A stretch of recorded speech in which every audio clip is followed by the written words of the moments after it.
بسم اللہ الرحمن الرحیم۔ السلام علیکم۔ قصہ اللہ کے نبی حضرت موسیٰ و ہارون علیہ السلام کا۔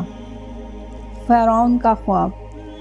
فرعون کو بنی اسرائیل کے ساتھ اس لیے عداوت ہو گئی تھی کہ اس زمانے کے کہنوں، نجومیوں اور قیافوں نے اس کو بتایا تھا کہ تیری حکومت کا زوال ایک اسرائیلی لڑکے کے ہاتھ سے ہوگا، اور بعض تاریخی روایات میں ہے کہ فرعون نے ایک بھیانک خواب دیکھا تھا جس کی تعبیر دربار کے نجومیوں اور کہنوں نے وہی دی تھی جس کا ذکر ابھی گزر چکا ہے۔ مفسرین نے بھی انہی روایات کو کتب تفسیر میں نقل فرمایا۔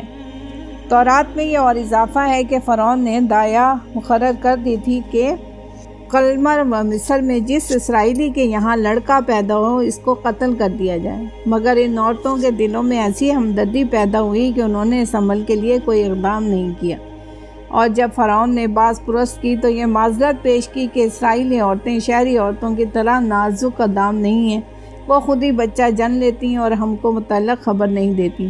اس پر فرعون نے ایک جماعت کو اس کے لیے مقرر کیا کہ وہ تفتیش و تلاش کے ساتھ اسرائیلی لڑکوں کو قتل کر دے اور لڑکیوں کو چھوڑ دیا کرے۔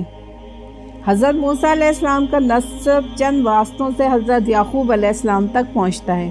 ان کے والد کا نام عمران بن قامت بن لادی بن یعقوب علیہ السلام تھا، اور حضرت ہارون علیہ السلام حضرت موسیٰ علیہ السلام کے حقیقی اور بڑے بھائی تھے۔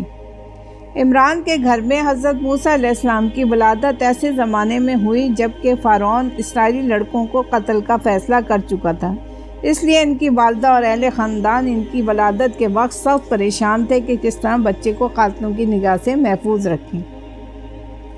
بہرحال جوں توں کر کے 3 مہینے تک ان کو ہر ایک کی نگاہ سے اوجھل رکھا اور ان کی پیدائش کی کسی کو خبر نہ ہونے دی، لیکن جاسوسوں کے دیکھ بھال اور حالات کی نزاکت کی وجہ سے زیادہ دیر تک اس واقعے کے پوشیدہ رہنے کی توقع نہ ہو سکی، اور اس لیے ان کی والدہ سخت پریشان رہنے لگیں۔ اس سخت اور نازک وقت میں اللہ تعالیٰ نے مدد کی اور حضرت موسیٰ علیہ السلام کی والدہ کے دل میں یہ القاء کیا کہ ایک تابوت کی طرح کا صندوق بناؤ جس پر رال اور روغن کی پالش کرو تاکہ پانی اندر اثر نہ کر سکے، اور اس میں اس بچے کو محفوظ رکھ دو، پھر اس صندوق کو نیل کے پانی پر چھوڑ دو۔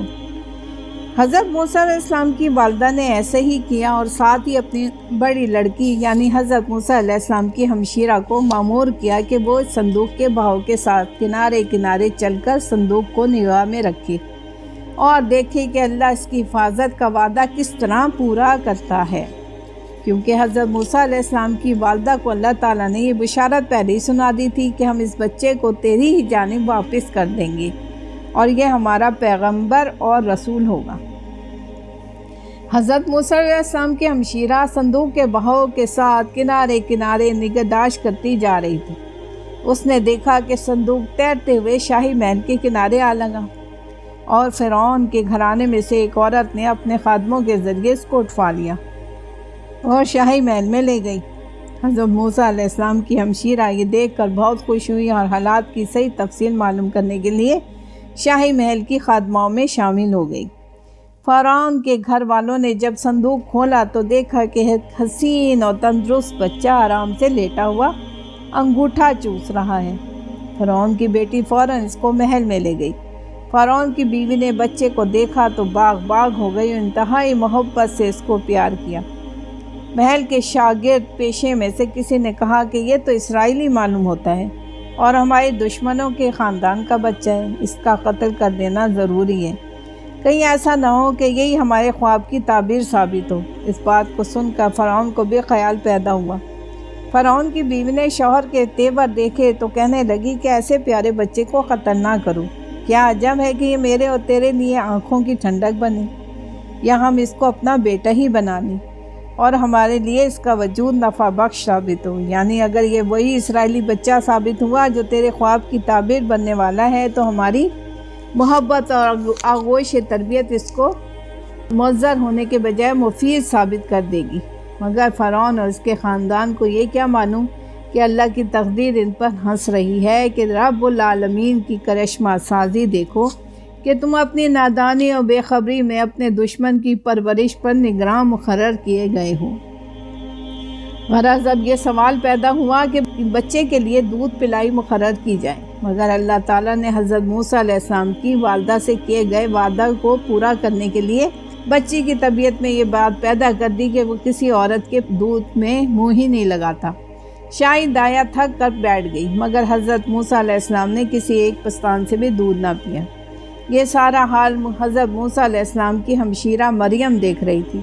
کہنے لگیں، اگر اجازت ہو تو میں ایک ایسی دایا کا پتہ بتاؤں جو نہایت نیک اور اس خدمت کے لیے بہت موزوں ہے، بلکہ ایک حکم دے دیا گیا کہ ایسی دایا کو فوراً لاؤ۔ حضرت موسیٰ علیہ السلام کی ہمشیرہ خوش گھر کو روانہ ہوئیں کہ والدہ کو لے کر آؤں۔ حضرت موسیٰ علیہ السلام کی والدہ کا ادھر برا حال تھا۔ ایک اعلام خال سے بچے کو سپرد دریا تو کر آئیں، مگر ماں کی ممتا نے زور کیا اور بے چین ہو کر اس پر آمادہ ہو گئیں کہ اپنے اس راز کو افشاں کر دیں۔